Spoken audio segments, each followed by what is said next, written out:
Good afternoon mga bro. Time check po tayo, 2 o'clock PM afternoon. So nandito kami mga bro sa parte ng Agusan, Butuan. Kasi malakas ang alon kayo na sa laot, sobra.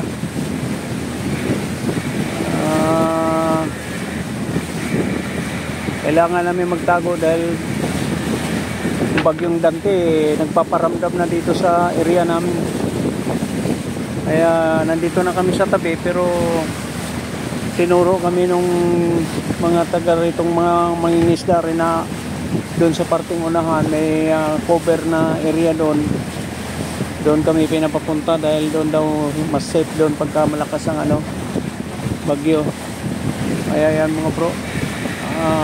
Hindi na to sakop ng Misamis Occidental, Agusan del Norte na yata to, sabi ng kausap namin. So dalawa kami mong bangka dito. Yan ang isa sumusunod sa amin. Yan, kasabay kami yan galing laot. So doon kami sa area na yun, yung parang may puti. So nakadalawang gabi lang kami sa laot mula nung linggo ng gabi pagkatapos ni cruising. Mahirap talagang panahon ngayon, puro bagyo ngayong buwan na to, July, August. Yung maraming bagyo, kaya nakikiramdam muna kami nitong Dante na to kung hanggang kailan to matatapos. Wala pa kaming isda bro, 4 pa lang isda namin. Kunting-kunti pa lang yung huli namin, 2 30-han, tapos mga maliliit na rin yung 2. Kaya malaki pang pupunuin namin para makabawi kami sa starting. Yung yellow namin nasa mga kalahati na. Sana madaling matapos to si Dante at makalaot na ulit para makabawi-bawi naman. Kawawa na yung mga kasamahan ko, wala nang halos binibigay sa pamilya.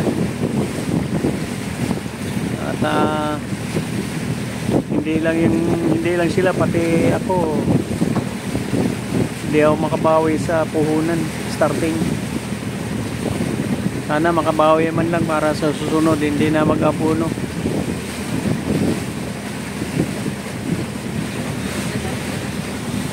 Wala pa kaming tanghalian kasi mahirap kumilos. Sobrang laki ng alon talaga kanina, sobrang taas. Kaninang umaga nag-umpisa, pagka madali ng mga 4 o'clock, okay pa eh. Pagdating ng 5, 6, doon na bumelo yung hangin, sabay ang lalaki ng alon. Buti na lang medyo hindi kami gaanong kalayuan, nasa lang kami kanina, nasa 27 nautical miles. Kaya tinakbo namin mula alas 7 hanggang 2 o'clock. Takbo namin to 2 miles lang per hour. Hindi ka makapagpatakbo kasi sumalungat muna kami sa hangin at saka alon bago kami nagpatabi. Kasi kung diretso kami patabi, baka may tendency na itataob kami ng alon dahil balagbag. Ayun, yung 27 nautical miles, inabot kami ng ilang oras ba. Mahaba-habang biyahe. Kaya ngayon pa lang kami nakarating dito sa tabi. At least sa awa ng Panginoon, safe naman kami nakatabi. Safe kami nakarating dito. Kaya doon kami magtatago sa area na safe din sa pagdating ng bagyo bukas siguro. At para hindi naman kami kabahan Buti na lang may lumapit sa amin mangingis na taga rito na doon daw magandang tambayan doon sa area tinuro niya, kaya doon kami pupunta. Nandoon na raw yung ibang mga bangka na kasama namin kagabi kasi sa laot kami sa laot may higit 10. Tapos yung mga nagraradyohan dito raw ang tago lahat, kaya may nauna na raw sa amin doon ng mga 5 bangka. Tapos mayroon pa kaming iniwan doon sa laot na mga 3 kasi yung takbo nila halos mga uno lang yung takbo nila doon dahil yung mga makina nila yung single piston lang, mga 2-3, kaya halos hindi sila umusog. Kami naman matakbo kami ng 2 or 3 nautical miles. Sawa ng Panginoon, ligtas naman kaming nakarating dito. Kanina bago kami umalis, nag-agahan muna kami. Tapos ngayon 2 o'clock na, hindi pa kami nagluluto. Okay lang, kahit pa paano nagkape naman kami at saka mag-biscuit.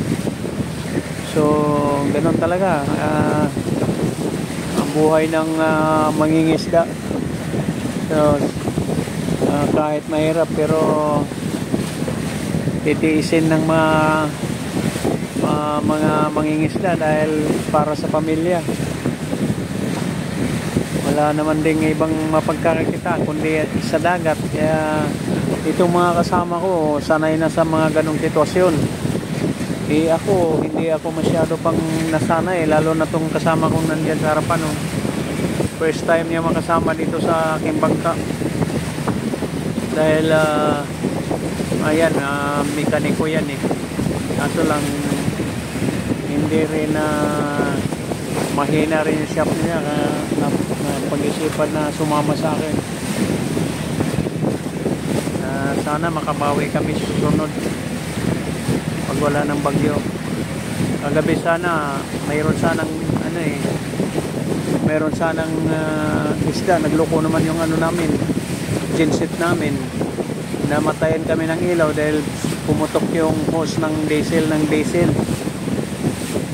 kaya namatayan kami ng ilaw kagabi. Mga madaling araw, 3 o'clock 3 o'clock yata yun. Kaya yun tuloy, kumain yung isda alas 2, dating ng alas 3 wala na, namatayan kami ng ilaw. Kaya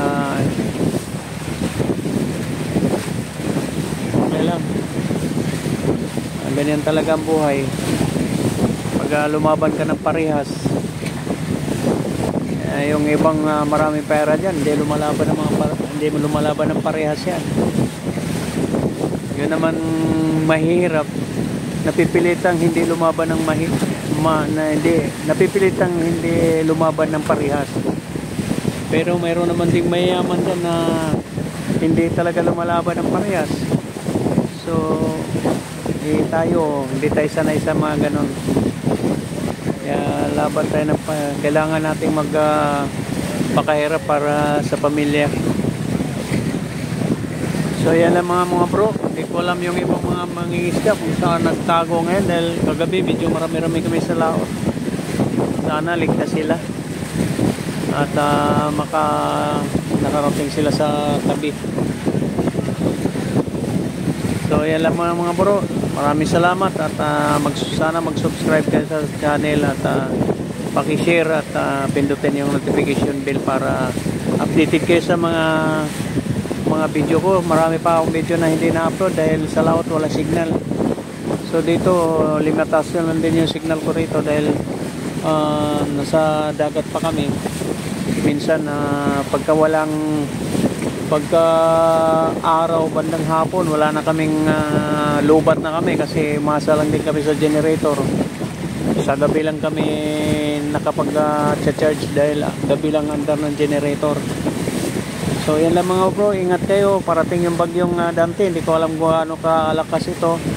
So yung freezing napakalakas doon sa Metro Manila, maraming ulan na maraming tubig na dala.